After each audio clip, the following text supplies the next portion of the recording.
everybody, so today's video is going to be a little bit different and something I haven't done before, but I'm going to be going over 12 different makeup mistakes that everyone tends to make or that I see a lot. This is kind of like makeup do's and don'ts, or just kind of makeup pet peeves, things I see that a lot of people are missing when they're doing their makeup, and I'm going to also show you how you can fix them as well. I might end up doing a part 2 to this or something, because when I was brainstorming different mistakes that I see people make on their makeup, I just had so many to talk about, so hopefully this won't get too long, so let's go ahead and get started.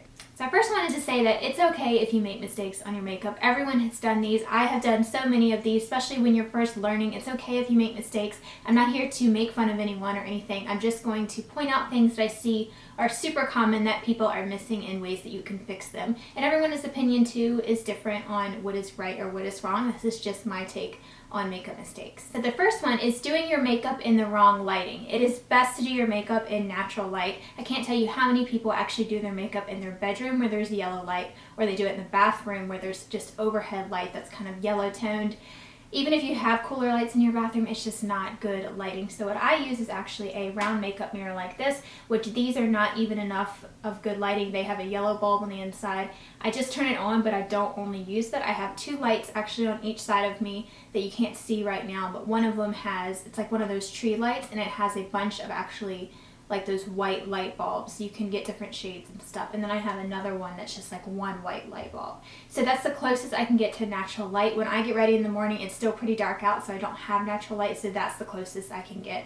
But it makes such a difference because you can actually see how dark your foundation is and how dark your blush is, or how your eyeshadow is, that sort of thing. And it makes such a difference. So just check your makeup outside in the natural light before you go out and stuff, just to make sure everything is well blended. So the second makeup mistake that I have is having the wrong shade of foundation. I've done a whole video on this, so I will link that for you guys down below.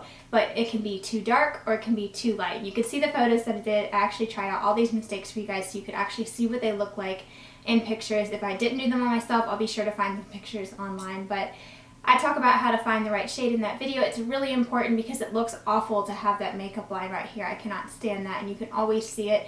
I like to go by the rule of thumb of matching it actually to my chest. A lot of people say you want to match it to your jawline or your neck. Don't use the back of your hand when you're in the store. I know it's tempting to just kind of swatch it, but your hand's a different color than your face. My face is also a lot lighter than the rest of my body. Not only because I self-tan my body and I avoid self-tanning my face, but just naturally it's a lot lighter. So you want to match your foundation to your actual chest. That way everything blends. You want to make sure you blend it down your neck with your brush and just make sure it's seamless and there's no harsh lines on your jawline. So the next one is actually wearing too much face makeup or caking on face makeup. I also have a video on how to avoid cakey makeup. I will link that for you guys if you're interested. But just having on way too much, I can't tell you how many times I see this. It's really sad too when it's younger girls who don't even have bad skin. If you're young especially, try to avoid wearing heavy makeup. I personally wear a BB cream every single day and then a little bit of concealer and a powder foundation. That's the best combination for me because I don't have really bad skin. So unless if you have really bad acne, you don't need full coverage foundation. You can just use concealer where you need it and then a little bit of powder over top, or even a BB cream or a tinted moisturizer, and that is enough. If you prefer to use foundation, just use it only where you need it and blend it out. Don't just apply it in layers. So my tip for number 4 is having the wrong shade of concealer. So it can be too dark or too light. A lot of people always say go a lot lighter so it highlights under your eyes. You might have heard that a lot on YouTube, but you can actually go too light to where it looks like you have that white cast on your eyes, especially in photos. So you want to make sure that your under eye concealer either matches your skin or it's about 1 shade lighter. That's what I like to go by, about 1 shade. And then I put my face powder on top and everything, so it ends up blending out. It can also be too dark, which can make you look tired. It can just make your eyes look saggy. It can be the wrong tone. It can be too yellow or too pink.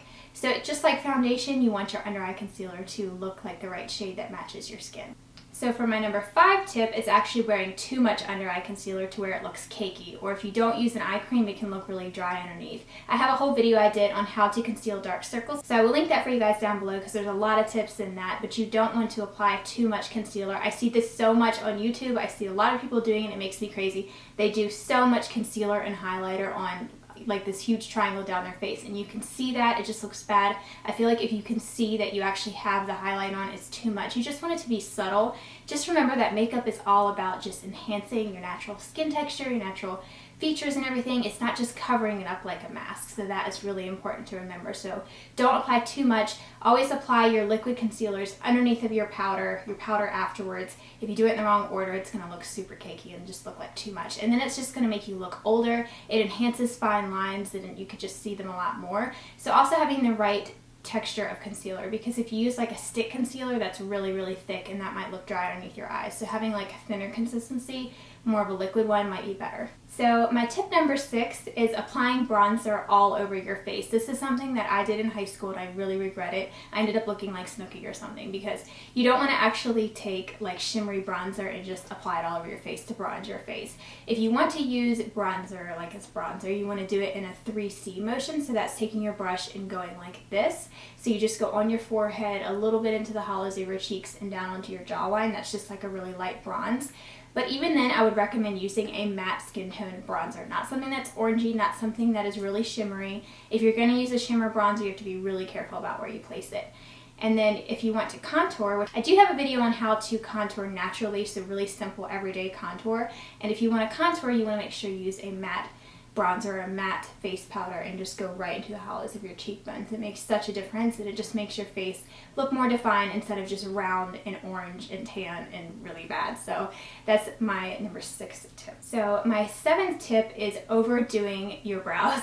I see this so much and it looks so bad, but people get really heavy-handed when they start filling in your brows. I've personally done this before when I'm trying out different eyebrow products and stuff. If you're going to use a pencil, get a pencil that is super thin. I use the NYX Micro Brow Pencil, and it's super tiny, it's really fine, and you just want to create short little strokes instead of drawing on your eyebrows. And then also when you use powder, you want to be sure that you don't like get it outside the lines. If you're using a pomade, that is a little bit tricky because it ends up being a lot harsher than it should be. You have to just use a really light hand. And you also don't want your brows to be too dark or too light. If you have blonde hair, you want something that's a really light brown, like ashy color, not something that is like brown, you know. So it's really hard to find the right shade sometimes. I will link you guys to my eyebrow videos if you want to see that though, because I see this so much and it just looks so bad and really harsh on your face. Then my number 8 tip is actually ignoring your brows altogether. I see this a lot too, and it actually makes your face look more framed and more defined. It looks a lot better when you're wearing makeup on your eyes, to just fill them in lightly, just to fill in the sparse areas, give them more shape and stuff, because if you just totally ignore them and you go bare, which is what I did too when I was younger, because a lot of us didn't know about actually filling in our brows, and it just makes such a difference. It just pulls your whole look together. You can have the prettiest eye makeup and then these like scrawny little brows and it just doesn't look right. So you can see the difference in my before and afters. It just lifts my eye. It looks so much better, but you just want to make sure you do it properly. Mistake number 9 is probably my favorite because I see this one all the time and I just want to tell everyone, is to stop rimming your eyes with black eyeliner. This is something that I see just people who don't know much about makeup. Maybe they're not really into makeup, but they just want to wear a little bit. They just take a black eyeliner and go around and around the inner rim of their eyes, or even the outer portion. It just looks so unbalanced and it makes your eyes look super small and closed off, or they go really heavy on the bottom and don't do anything on the top. So I showed you guys a before and after photo here, and you can see that it makes such a difference if you just apply a little bit on the outer portion. You want to kind of blend it down into your lash line for the top, so it kind of fades from really thin, and then it gets a little bit thicker on the end and kind of wings out. And then on the bottom, you want to just take it about halfway in. If you do take it all the way in, you want to make sure you're extending it on the outer corner just to even it out. So that's the best way to do just like a simple winged liner. If you don't want to have a wing, just keep it on the outer portion like this. And I have a few videos I've done. I have one on like an easy natural eyeliner tutorial. I will link that for you guys if you're interested, because if you're someone who doesn't like to wear a lot of makeup, that would be a great option for you. But just please avoid just rimming your eyes with black liner. It just looks so bad and it ends up smudging. That's another pet peeve of mine, is just when people just let it smudge all down their face.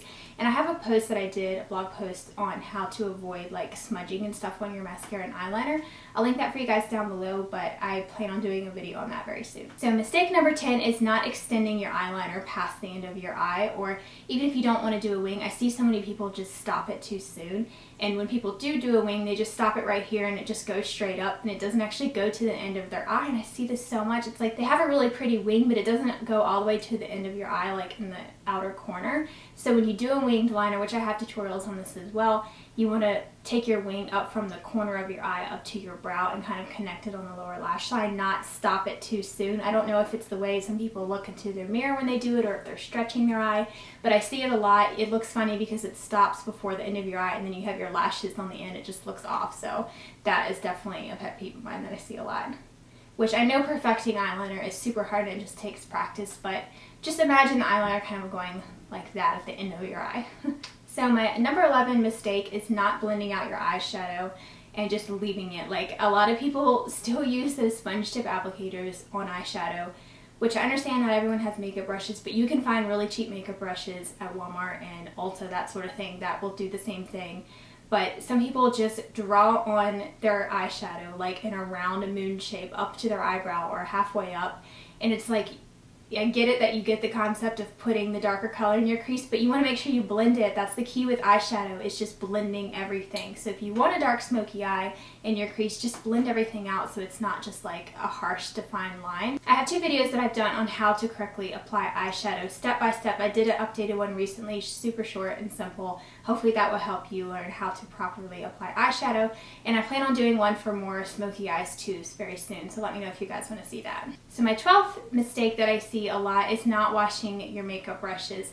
My mom is famous for this, and I always get on her because when I look in her makeup bag, she just has her makeup brushes thrown in there with all of her makeup, and they're filthy. They look like she's never even washed the foundation off of them, and that can cause your makeup to look streaky. It spreads bacteria, especially if you're younger and you have acne or any age. It's just not good for your skin, and it just adds that bacteria back onto your face. So you want to make sure you're at least washing your face brushes once a week. I know it's hard to do. I slack on it sometimes too, but if they're super caked up with makeup, they're not going to work as well. They're not going to last as well. They're going to break sooner, and it's just bad for your skin. So try to do that once a week, especially if you use a beauty blender. Try to wash that about every other time that you use it. So that is it for my common makeup mistakes. I would love to hear from you guys. If you have any that you can think of, leave them in the comments down below, and you can share your tips on how to fix them, or if it's something that you see a lot that really bugs you. So I will list all of these on my blog. I'm going to have all those before and after pictures, so I would love it if you guys would share those on Pinterest. If you want to share this video with your friends, or share it on Facebook if you see a lot of this. Share this video with your friends. Let me know if you liked it. Give it a thumbs up if you did.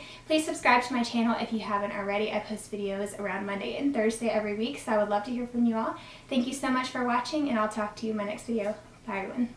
I don't know what's in this stuff either, but it's just, it works so well. It makes your skin feel really soft, and it just tightens everything, shrinks your pores, fades your freckles, dark spots, everything.